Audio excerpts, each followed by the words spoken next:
It's another day, another maulan na naman mga boss. Yun. So ganun siya guys. At yung project natin na yung battery, eto na. Finish na siya. So hindi ko pa na power up. Pa-power up natin ngayon. So walang output to. Ayan. So ang ginamit nating marami naman naka ba't ganun yung display natin? So marami naman nakahalata na yung ginamit nating BMS IC GK BMS Gkong. Tama ba Gkong ba yun? So yan, nung binuksan ko kasi yung app, nakita. So ngayon papakita pa rin natin yung app. Okay, so yan.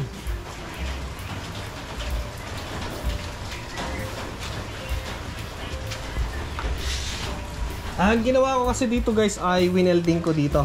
Winelding ko yan, dinugtong ko dito. Kaysa magkakat ako ng flat bar dito.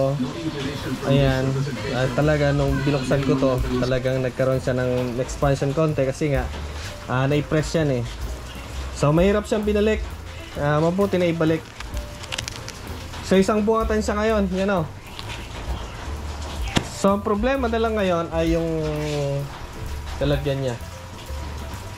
Okay, kasi humaba siya eh. Meron ng bracket dito for mounting niya. Wall mounted kasi ang magiging setup nito. Kung sakaling mag-upgrade yung may-ari, di pwede pa niyang dagdagan dito sa itaas. Pero separate na BMS na. So yun ang disadvantage ng welded. Ang disadvantage naman niya, ang advantage niya pala ay walang loss. Wala siyang losses kasi nga naka-welded na siya. Ang disadvantage ay kung sakaling magpaparallel ka or repair, just in case in the future pag tumagal after 8 years, 10 years, yun lang. Okay, so yan guys. So etong klaseng BMS na ginamit natin, kahit hindi po siya na-parallel or hindi na-balancing, top balancing, habang nakatambay po siya ay nagbabalance. At ang maganda nito, yung BMS na ginamit natin, pwede nating patayin yung kanyang balancer. So pwede natin i-deactivate and pwede rin natin siyang i-activate. So it's up to us na kung gusto natin na i-off yung kanyang balancer. Okay, then pwede rin natin i-activate or deactivate yung kanyang charging MOSFET or discharging MOSFET. So kahit hindi mo nalagyan to ng BMS circuit breaker nga pala papunta sa yung inverter. So pwede lang. Kasi nga meron na siyang control dito na yung discharge MOSFET ay mamamatay. Okay, so isalpak na natin. Ayun, pumasok na. Then eto, chinek ko na rin yung wirings. At ayan. Okay. So sa ngayon, yan guys ay kalat-kalat pa. Kalat-kalat pa. Yan. So sa ngayon ay wala pa siyang output. Meron man kailang pag niloadan natin yan bagsak. Yan o.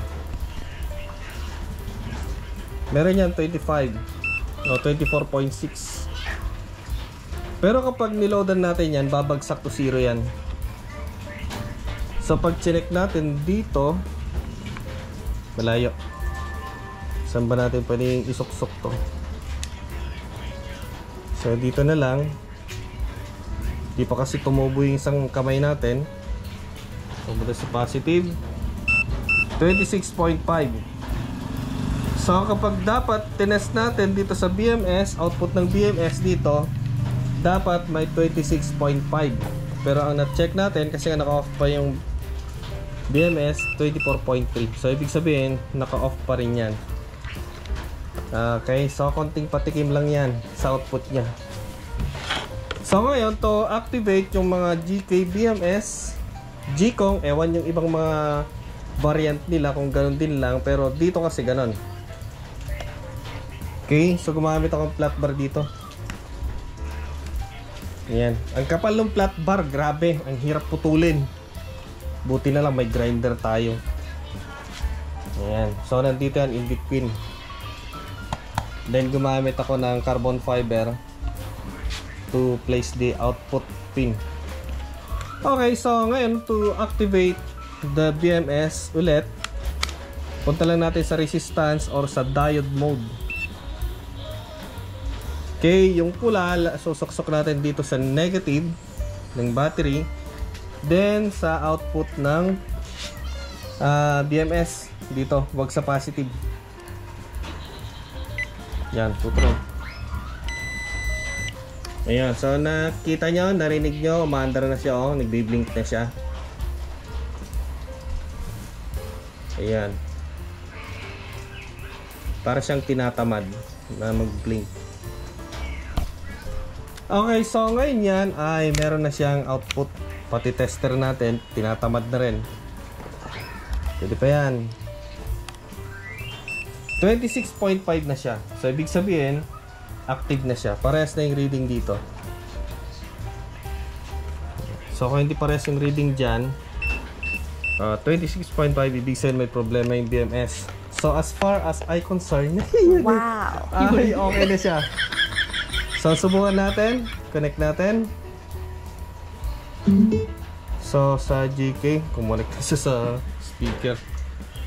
Connect lang natin, ganon, ganire.